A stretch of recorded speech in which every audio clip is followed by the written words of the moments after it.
So joining me is former Hereford United defender Chris Lane. So Chris, you left Everton 1998. Yeah. What made you decide to come to Edgar Street? Um, Basically, I got released by Everton, and I was absolutely devastated because I was an Everton fan. So I just wanted to get back into football as quick as possible. And Ron Dukes was the scout at the time, Hereford United, and he phoned me mum and dad and asked me to come up for a little chat with them. And it just went from there, really. It signed. As soon as I come up and seen the place and spoke to Graham, I had a really good feeling about the club and just ended up signing on the day. Because when you signed for Hereford, Graham Turner had just taken over as chairman, and there were a lot of young players. Was it easier for you to adapt with a lot of the squad being in the same situation? Yeah, I thought because they were more my age, I lived in digs with them, you see. So I wasn't by myself of a night, and I was only just turned 19, so even though I was a man, I still felt like a boy, really.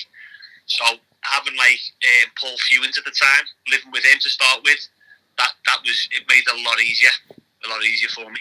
In your 2.5 years at Edgar Street, any favourite games?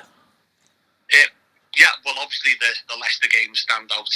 Them two games were really good, and I even to this day sometimes get my Tony Cottee shirt out and have a little think about the game. And even to this day now, when I think about it, I can more or less smell. I know this might sound stupid. Smell the ground and feel the atmosphere. It's just one of them days where you cherish that you were lucky enough to take part in a game like that, and then we were also lucky enough then in the replay. What was the atmosphere like at Edgar Street? Because most of the conference crowds were about 2,500, but I think there was 8,000 packed in to Edgar Street for the initial game. What was that like to play against? It was. They were obviously the 12th man, because we were massively up against it, weren't we? And how many did you say was it?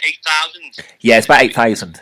It felt more than that, because it's a very tight ground as well, I feel. So having them behind you and willing you on, even when we were under a bit of pressure, it was a massive help. And what was the atmosphere like at Filbert Street? Even though there's about 14,000 there, wasn't there, that day? Something like that, 14,000 fans. But the atmosphere at our ground seemed better, probably because it's closer, but we had more fans there at the time, so you sort of feel the atmosphere more when there's more fans there for you, if that makes sense. Looking at the stats, your first 2 seasons you didn't score, but the third season you had a bit of a run with penalties. I think that one season we missed quite a few penalties. Was it just a case of so and so's missed? Give Chris a go. Well, what I started with in the third season. Graham started giving me more responsibility. If you were there, I would start taking free kicks. I was on a lot of free kicks around the box and stuff like that, and got really close, hitting the bar and stuff like that. And he just said to me, if you're not accurate from outside the box, Chris, I want you on pens. And what I remember, the 2 games before I left Hereford were against Chester City, Boxing Day. I scored a penalty at Chester's ground. And my last goal ever for Hereford was against Chester at home on New Year's Day. So I finished my short career at Hereford with 2 goals.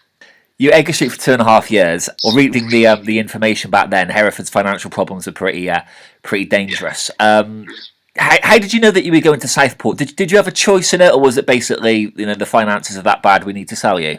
Well, I was at home. I lived in digs at the time with Gavin and Michael McKinday. But Mark Wright had phoned me a few times saying, listen, do you want to come back home and stuff like that? And at the time, Southport had a really good team. They had Mike Marsh, Sean Teal, but the issue was they were part-time. So Graham phoned me up, asked me to come to the ground. And Graham said, Chris, you do not have to go. But we've got I can't remember, it was an electricity bill or a gas bill, which was for £12,000 or something like that, and he needed to pay it.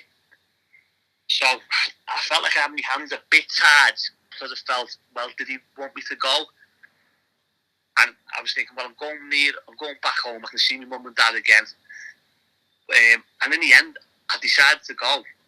But looking back on me career in the conference, that was probably the biggest mistake I ever made, to tell you the truth.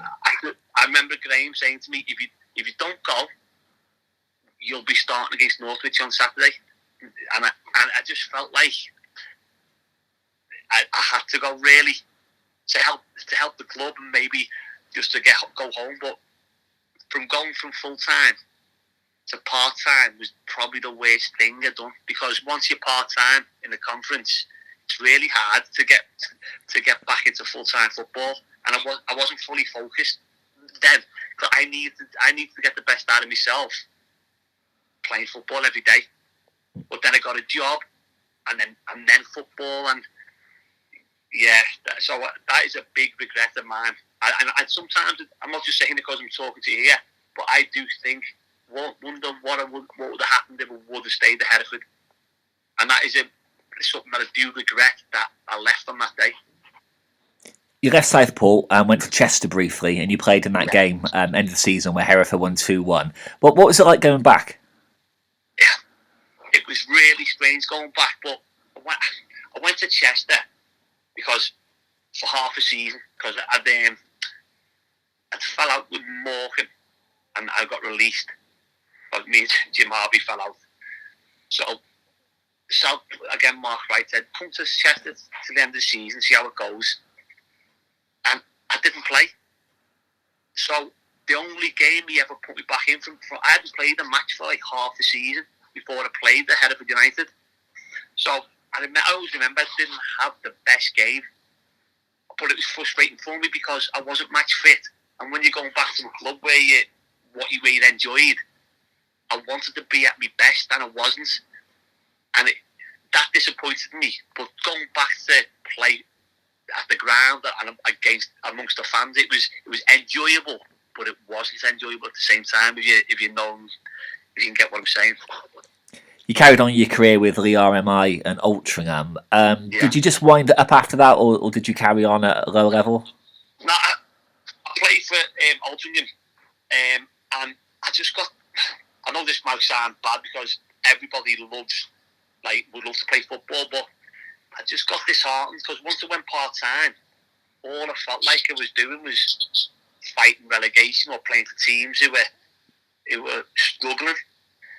So in the end, I just thought, right, I'm going to concentrate on like my career more of. So after Altrincham, I went to Vauxhall Motors and was player coach for a year there, and then I just left then and then concentrated on my work. So what do you do for a living now?